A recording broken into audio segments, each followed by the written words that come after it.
어떤 사람들은 남에 대해 험담하기를 즐긴다. 남을 비방하는 것이 확실히 재미가 있기 때문이다. 남의 험담을 즐겨하는 사람은 그 즐거움이 험담의 당사자에게 얼마나 해로운 일인지 모르지 않는다. 험담이 해롭다는 것을 알고 있으면서도 재미있다는 이유로 그만두지 않는 것은 무서운 죄악이다. 부당한 대우를 받아 침울하더라도 그 일로 오래 마음 상해 있지 말라. 참으로 불행한 사람은 그대를 부당하게 대한 바로 그 사람이다. 그대를 험담하고 다니는 사람에게 복수하는 것보다 더 쉬운 것은 일단 참는 것이다. 험담한 사람에게 복수하는 것은 타오르는 불길에 장작을 집어넣는 것과 같다. 자기를 험담하던 사람을 평화로운 한빛으로 대하라. 이미 그대는 험담과 험담한 그 사람을 이겨낸 사람이다. 사람들과 갈등이 있을 때마다 상호법칙 즉 남이 나에게 해주기를 바라는 것을 남에게도 행하라는 법칙을 떠올려라. 매번 이 법칙을 따르다 보면 곧 습관이 될 것이다. 선량한 사람은 다른 사람의 속에 있는 악을 생각하기 어렵다. 악한 사람이 남의 속에 있는 선을 생각하기 어려운 것처럼 자기 뜻과 생각을 요령 있게 잘 설명할 수 있는 나이가 되면 체력은 많이 약해져 있을 것이다. 청년기에는 남에게 자기 생각을 열정적으로 말하지 않고는 견딜 수 없는 의욕이 넘치는 반면 요령이 부족하다. 당연히 말 실수가 잦다. 그러나 시간이 지나고 어른이 된 후에도 여전히 참을성 없이 감정대로 말하는 이들이 있다. 이런 사람들을 보면 아직 제대로 피지도 않은 꽃을 기다리지 못하고 꺾였다가 땅바닥에 던져 짓밟아버리는 것 같아 그저 가볍게 보인다. 말다툼을 할 때 사람들은 덕성을 잊어버린다. 말다툼이 시작되는 순간 분별력도 사라진다. 사람에 대하여 판단할 때 그 사람이 비록 단점이 많다 해도 악담을 하지 않도록 조심하라. 특히 그 사람의 잘못을 확연히 알지 못하고 남들이 하는 말에 의존할 때는 더욱 조심해야 한다. 남의 사상이나 신념을 받아들이는 것도 중요하지만 자기 판단의 권리를 굳게 유지하는 일도 중요하다. 남과 더불어 행동하면서도 자신의 양심에 따르는 것은 남의 의견에 대한 존경과 자기 신뢰를 결합하는 일이다. 누구든지 다른 사람의 처지가 되고 보면 그 사람을 이해할 수 있는 폭이 넓어진다. 또 그때까지 그 사람에게 품어왔던 오해에서 벗어날 수 있으며 오만도 없어진다. 어느 날 파티가 벌어졌다. 모임이 거의 끝나갈 무렵 손님 하나가 인사를 하고 돌아갔다. 그러자 뒤에 남은 사람들이 그 사람의 평판으로부터 시작하여 여러 가지로 악담을 늘어놓았다. 두 번째 돌아간 사람에 대해서도 험담이 이어졌다. 이렇게 하여 손님들이 하나 둘 가버리고 한 사람만 남았다. 그 사람이 주인에게 이렇게 말했다. 미안하지만 재워줄 수 없을까요? 먼저 돌아간 사람들의 욕을 듣고는 나도 그런 욕을 먹을까봐 무서워서요. 비난할 때는 아무리 신중해도 늦지 않다. 천을 재단할 때는 10번째로 재고 동료나 친구의 결점을 말할 때는 100번쯤 생각하라. 그러고 나서 말해도 늦지 않다. 여러 사람과 대화는 나누는 자리였다. 그 자리에 있던 한 노인이 말과 말 사이에 2, 3초 정도 간격을 두고 느리게 말을 하는 것이 느껴졌다. 나는 그 노인이 말로 죄를 범할까 두려워서 느리게 말한다는 것을 알았다. 항상 친구가 좋고 적이 나쁘다고 할 수 없다. 때로는 적이 친구보다 도움을 주기도 한다. 친구는 언제나 우리의 실수를 묵인해 주지만 적은 그렇지 않다. 우리의 실수를 폭로하고 공격하기 때문에 경계하고 주의를 기울일 수 있다. 그러니 적의 비판을 가벼이 넘기지 말라. 자신을 잘 알고 있는 사람은 누구보다도 냉정하다. 자신의 힘을 안다면 그 능력이 낮게 평가되는 것을 두려워하지 말라. 오히려 그 능력이 과대평가되는 것을 두려워하라. 단순한 것은 친밀감을 준다. 기계적인 것, 괴이한 건 남의 주의를 끄는 것을 피하라. 단순한 만큼 사람에게 친근감을 주는 것은 없다. 쓸데없이 남의 일에 개입하지 말라. 스스로를 괴롭히는 일을 피하라. 알지 못하는 일에 매달려 스스로 괴롭히는 일을 피하라.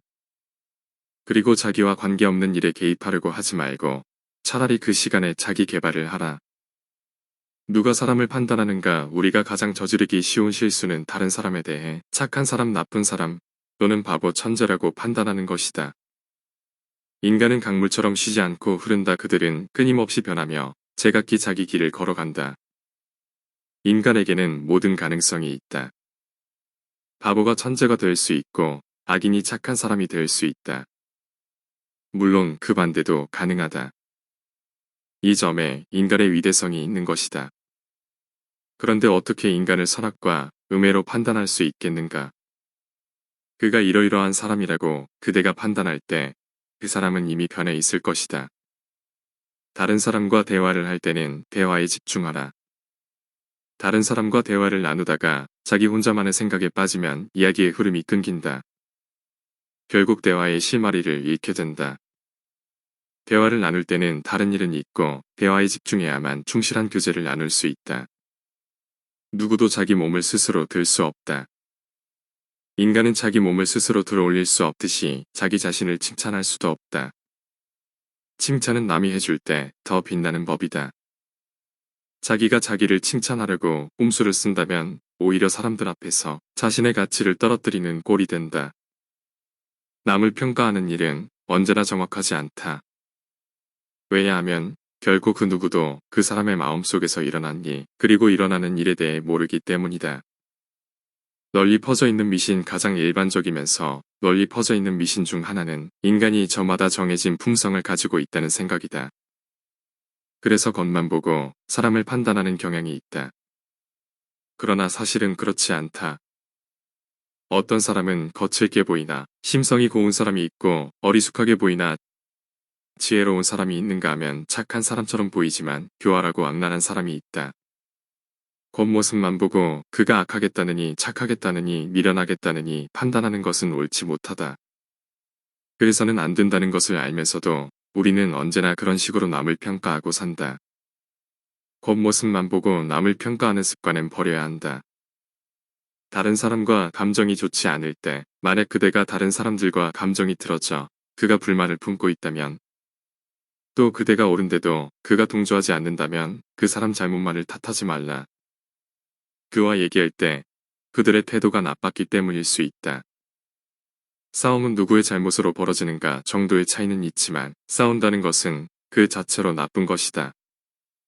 만약 당사자 가운데 어느 한쪽만이라도 완전 무결하다면 싸움은 일어나지 않는다. 마치 말끄러운 표면 이를테면 거울의 성냥을 긋는다고 불이 붙지 않는 것과 같은 이치다. 이야기를 듣는 사람의 태도 바보가 이야기하더라도 그 말을 들어야 할 처지에 있다면 진지하게 경청하라. 화난 사람과 대화할 때 부드러운 응대는 화를 누그러뜨린다. 상대를 무시하는 말은 상대의 노여움을 부추질 뿐이다. 선을 동반한 겸손은 사람의 마음을 강하게 끌어당긴다. 그러나 그것은 스스로 찾아야 하는 것이지 저절로 생기는 것이 아니다. 잠시 진실을 외면했다가 치러야 할 때가 사람들 중에는 진실을 잠시 외면해도 괜찮을 것이라고 생각하는 사람이 있다. 이것은 잘못된 생각이다. 어느 순간에 한 거짓말에 대해 사람들은 그때 상황이 어쩔 수 없었다는 식으로 이야기한다. 아무리 작은 거짓말이라도 진실을 밝히기 위해 치러야 할 불쾌한 일에 비하면 그 해악은 몇 갑절 큰 것이다. 가장 평범하고 가장 광범위하게 퍼져 있는 거짓말의 원인은 남을 속이겠다는 욕망이 아니라 자기 자신을 속이려는 욕망이다. 이 거짓말이 무엇보다 나쁜 거짓말이다. 남의 잘못을 비난하는 사람, 남의 결점만 보는 것은 자기 자신의 단점을 잊고 있기 때문이다. 우리는 때로 다른 사람을 비난하지만 우리도 그 사람이 저지른 잘못을 할 때가 있다. 다른 사람의 잘못을 통해 자기 자신을 되돌아보지 않고 비난하기에 바쁜 사람은 악의 유혹에 빠지기 쉽고 악을 모방하기 쉬운 사람이다. 치켜 세우는 사람의 말에 귀 기울이지 말라. 다른 사람을 신랄히 비방하는 자리에서 그대를 치켜 세우는 사람이 있다면 그 사람의 말에는 귀를 기울이지 말라. 당장에 듣는 귀는 즐겁겠지만 뒷감당해야 할 일이 생긴다.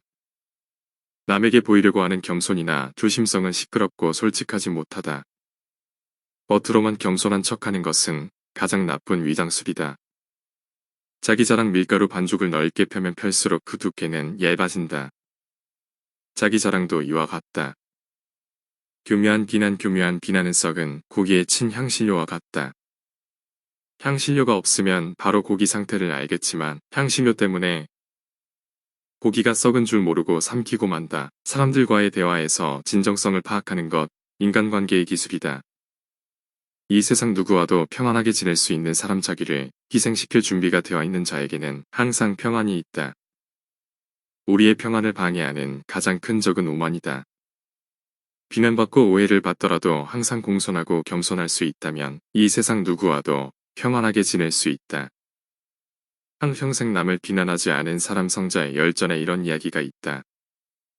한 노인이 꿈속에서 생전에 결점이 많았던 수도사를 보았는데 이 수도사가 천국의 맨 윗자리에 앉아 있었다. 노인이 생각하기를 어떻게 그 많은 결점을 가지고서 가당치 않게도 저 자리에 있을 수 있을까 싶어 수도사에게 물어보았다. 그러자 수도사가 말하길 한평생 아무도 비난한 적이 없었기 때문이라고 하였다. 남의 행위를 비난하지 말라. 남을 비난하면 공연히 자신의 마음만 어지러워져 자칫 과오를 범하기 쉽다. 오히려 자기 자신을 반성하라. 사람들은 쉽게 깨뜨릴 수 없는 착각을 하고 산다. 마치 아이들이 제 눈을 가리고는 남도 보지 못할 것이라고 생각하는 것과 같다. 그러므로 자기 행위가 남의 눈에 어떻게 비칠지 생각해 보는 것은 매우 유익한 일이다. 나쁜 사람이라는 소리를 듣는 것을 두려워하지 말라. 남에게 훌륭하게 혹은 멋지게 보이려고 하지 말라. 다른 사람들이 그들을 나쁜 사람이라고 생각하는 것을 두려워하는 것은 순전히 허영심 때문이다. 너는 그러고 나는 옳다라는 말은 사람에게 할 수 있는 가장 잔인한 말이다. 스스로 옳다고 생각하는 일을 하라. 그리고 아무런 보상이나 명예를 기대하지 말라. 좋은 일을 하고서 보상을 바라는 것은 어리석은 일이다. 평판에 과민하면 평안을 잃는다. 남이 자기를 어떻게 평가할지 지나치게 신경 쓰면 평안을 얻지 못한다. 착한 마음속에도 허영심과 세상 사람의 칭찬을 바라는 마음이 섞여 있다.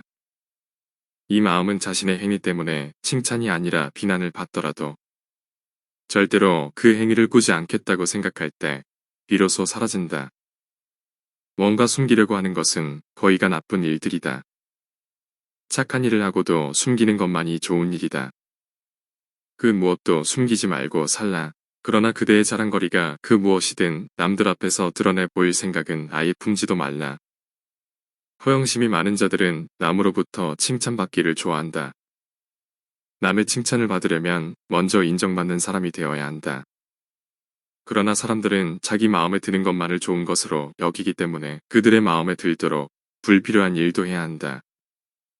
이처럼 허영심을 만족시키는 일은 매우 어리석은 일이다. 말하기 전에 생각하라. 협상이나 거래 등 중요한 자리가 아니더라도 남과 대화할 때는 말할 내용을 다시 한번 생각한 후에 말하는 습관을 들이라. 물론 매번 이렇게 하기는 힘들다. 마음이 평온하고 침착할 때는 평소처럼 대화를 즐겨도 되겠지만 감정이 격해진 상태라면 가급적 말을 아껴라. 흥분한 상태에서 말을 함부로 내뱉다가는 후회할 일이 생긴다. 자기 실수를 남의 탓으로 돌리지 말라. 어린애가 놀다가 넘어지면 괜스레 방바닥을 때리며 분풀이를 한다. 때로는 어른들도 자기가 다치면 다친 원인을 자기 실수에서 찾기보다는 옆에 있는 사람 탓으로 돌리는 경우가 있다. 물론 고통스러워서 그러는 거겠지만 그것은 이기적인 생각이다. 또 예전에 옆 사람이 잘못했던 일까지 끄집어내서 그 사람에게 보복하려는 심리까지 발동한다면 그 어느 누구에게도 이해를 구할 수 없을 것이다. 사람마다 산과 악의 잣대가 달라서 세상의 명예나 남의 칭찬을 받고자 애쓰는 것은 어리석은 일이다. 왜냐하면 세상 사람들이 생각하는 선과 악의 잣대가 각기 다르기 때문이다. 그래서 어떤 사람이 잘했다고 보는 일도 또 다른 사람들에게 들어보면 잘못한 일이라고 말하는 것을 흔히 볼 수 있다.